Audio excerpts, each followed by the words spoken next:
Ένα από τα πιο περιζήτητα σκυλιά στον κόσμο είναι το Μαλτέζ. Ο καλός του χαρακτήρας, το μικρό του μέγεθος και η άψογη εμφάνισή του το καθιστούν ιδανικό σκυλί συντροφιάς. Σε αυτό το βίντεο θα παρακολουθήσουμε 10 χαρακτηριστικά αυτής της μικρής ράτσας με το τεράστιο παρελθόν.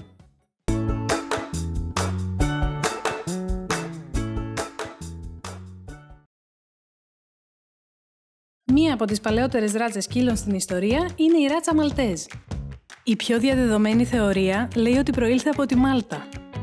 Άλλοι λένε ότι το όνομά του προέρχεται από τη σημιτική λέξη μαλάτ, που σημαίνει λιμάνι, και εκτός από τις περιοχές της Μεσογείου, τη χρησιμοποιούσαν και σε άλλα μέρη του κόσμου, μέχρι και την Αδριατική θάλασσα.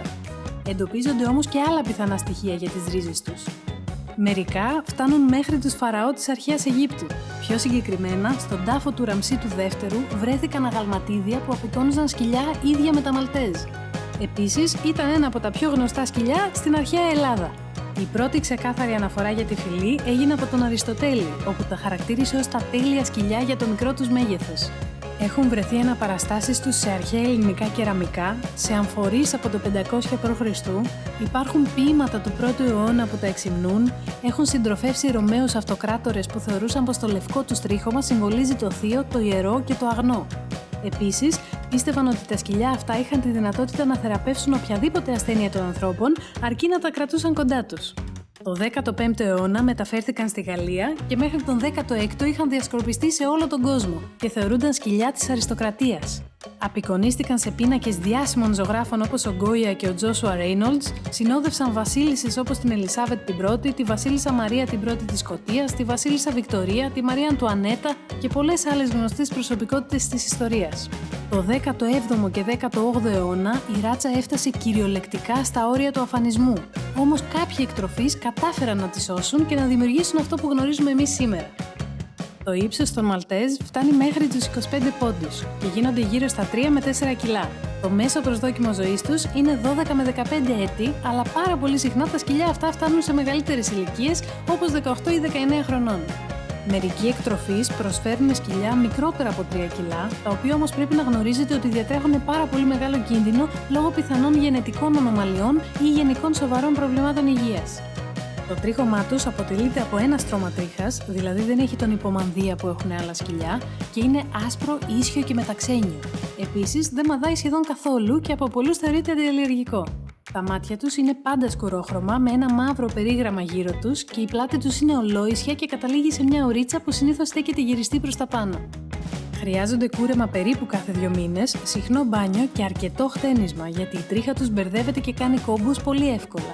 Αυτός είναι και ο λόγος που πολλοί ιδιοκτήτες επιλέγουν να συντηρούν το μήκος του κοντό και έτσι να γλιτώνουν την καθημερινή περιποίηση. Σε τακτά χρονικά διαστήματα χρειάζονται να κόβονται λίγο οι τρίχες γύρω από τα μάτια τους, ώστε να μπορούν να βλέπουν.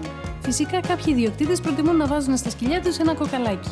Τα ματάκια τους βγάζουν πολύ συχνά δάκρυα που πρέπει να καθαρίζονται μαλακά με ένα υγρό πανάκι. Αντίστοιχη αντιμετώπιση θέλουν και τα μουστάκια τους, τα οποία λερώνονται αμέσως με το φαγητό, ώστε να μην γίνονται με τον καιρό κίτρινα ή καφέ. Επίσης, όπως τα περισσότερα μικρόσωμα σκυλιά, μεγαλώνοντας μπορεί να παρουσιάσουν προβλήματα με τα ούλα και τα δόντια τους. Γι' αυτό είναι σημαντικό από μικρή ηλικία να φροντίσετε να συνηθίσουν τη διαδικασία καθαρισμού του στόματός τους, ώστε να μπορεί να γίνεται συχνά και εύκολα.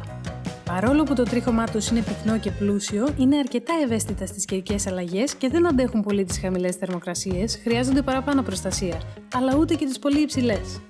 Τα σκυλιά αυτής της ράτσας είναι στοργικά, χαρούμενα, ζωντανά, παιχνιδιάρικα, έξυπνα, γλυκά, προσαρμόζονται εύκολα σε αλλαγές και το σημαντικότερο μέλημά τους είναι να βρίσκονται δίπλα στους αγαπημένους τους.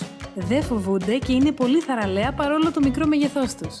Είναι τρομερά πιστά και συνδεδεμένα με το αφεντικό τους και αποκτούν συνήθως πολύ έντονη εξάρτηση από αυτόν. Δυσκολεύονται ιδιαίτερα να μένουν πολλές ώρες μόνα τους και τα περισσότερα βιώνουν πάρα πολύ έντονο άγχος αποχωρισμού αν δεν έχουν παρέα. Δεν είναι πάντα πάρα πολύ ένθερμα με αγνώστους, χρειάζονται το χρόνο τους.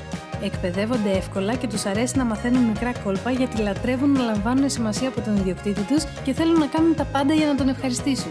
Είναι από τα καλύτερα σκυλιά συντροφιάς που μπορεί να έχει κανείς. Μπορούν να ζήσουν άνετα σε ένα μικρό σπίτι και χωρίς κήπο, γιατί δεν έχουν ιδιαίτερες ανάγκες άσκησης, χρειάζονται μικρούς ήρεμους περιπάτους για να παραμένουν υγιεί και ευτυχισμένα. Η μύτη τους είναι μαύρη, αλλά μπορεί να πάρει μια ελαφριά ροζ απόχρωση σε διάφορες περιπτώσεις, όπως σε υπερβολική ή ελάχιστη έκθεση στον ήλιο, σε κλιματικές αλλαγές ή κάποιες φορές απλά λόγω γονιδίων. Πολλοί ειδικοί αναφέρονται στο φαινόμενο αυτό ως η μύτη του χειμώνα. Θεωρούνται θεραπευτικά σκυλιά και στο εξωτερικό εκπαιδεύονται κατάλληλα και χρησιμοποιούνται σε νοσοκομεία, γυροκομεία, σε περιοχές που έχουν πληγεί από φυσικές καταστροφές, σε ανθρώπους που έχουν υποστεί κακοποίηση, σε θεραπευτικά κέντρα και σε άλλα μέρη που άνθρωποι χρειάζονται ψυχολογική βοήθεια και υποστήριξη λόγω της σημαντικής ηρεμιστικής επίδρασης που έχει παρατηρηθεί πως έχουν. Πιο αναλυτικά, τα σκυλιά αυτά περνάνε από συγκεκριμένη εκπαίδευση αλλά και ειδικές εξετάσεις του κάθε εθνικού κοινολογικού οργανισμού και έτσι παίρνουν αναγνωρισμένη άδεια ώστε να μπορούν να δουλεύουν ως θεραπευτικά σκυλιά. Για παράδειγμα, στη Φλόριντα της Αμερικής, στο ειδικό κέντρο υπεράσπισης κακοποιημένων παιδιών Emerald Coast, ένα Μαλτέζ που λέγεται Άμπι, μόνο το 2017 κατέγραψε 7.500 αλληλεπιδράσεις με ασθενείς, επισκέπτες και άλλους ανθρώπους του κέντρου. Τα Μαλτέζ μπορούν να αναπτύξουν εξαιρετική σχέση με όλους λόγω του καλού χαρακτήρα τους. Όμως, επειδή είναι μικρόσωμα και εύθραυστα σκυλιά, χρειάζονται ιδιαίτερη προσοχή στη μεταχείρισή τους, ειδικά όταν συναναστρέφονται με παιδιά. Πρέπει να αντιμετωπίζονται με μαλακό και εκλεπτισμένο τρόπο, σεβασμό και ηρεμία.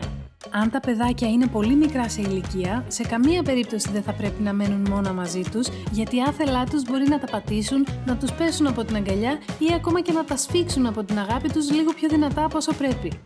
Για να αναδείξουν τον ήρεμο, εύκολο και μοναδικό χαρακτήρα τους, χρειάζονται κοινωνικοποίηση με άλλους ανθρώπους και άλλα ζώα από νωρίς και τουλάχιστον μια βασική εκπαίδευση. Και αυτό γιατί είναι από τα σκυλάκια που κινδυνεύουν να αποκτήσουν το σύνδρομο του μικρού σκύλου.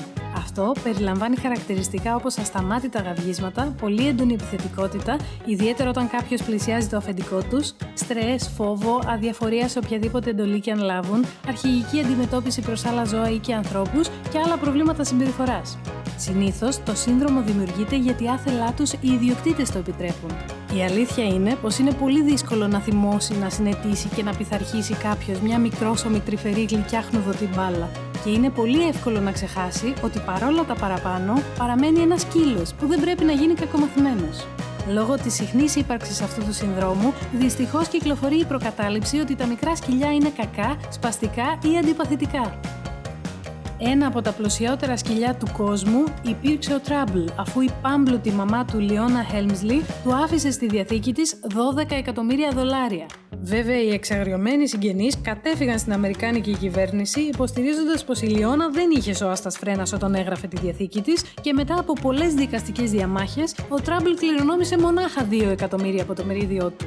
Παρόλο το τελικά μικρότερο ποσοστό του όμως, παραμένει ένα από τα πιο πλούσια σκυλιά που υπήρξαν ποτέ. Τα Μαλτέζ, όπως αναφέραμε προηγουμένως, φημίζονται για τη μακροζωία τους, όμως σε κάποιες περιπτώσεις μπορεί να εμφανίσουν κάποιες ευαισθησίες. Οι πιο συχνές από αυτές είναι οι αλλεργίες. Κάποιες φορές παρουσιάζουν στομαχικές διαταραχές, παθήσεις των ματιών, της καρδιάς ή και διαβήτη. Επίσης, έχουν αρκετά ευαίσθητες αρθρώσεις που θέλουν προσοχή γιατί πολύ εύκολα μπορεί να πάθουν εξάρθρωση σε διάφορα σημεία των άκρων τους. Τέλος, είναι επιρρεπή σε προβλήματα στην τραχεία, γι' αυτό είναι προτιμότερο όταν τα πάτε βόλτα να χρησιμοποιείτε στιθόλουρο ή σαμαράκι αντί κανονικό λουρί. Ευχαριστούμε πολύ που παρακολουθήσατε το βίντεο. Μπορείτε να μοιραστείτε μαζί μας στα σχόλια οποιαδήποτε σκέψη ή εμπειρία έχετε με αυτά. Και φυσικά, αν σας άρεσε, μην ξεχάσετε να κάνετε like αλλά και να εγγραφείτε στο κανάλι μας για να μην χάσετε κανένα από τα επόμενα.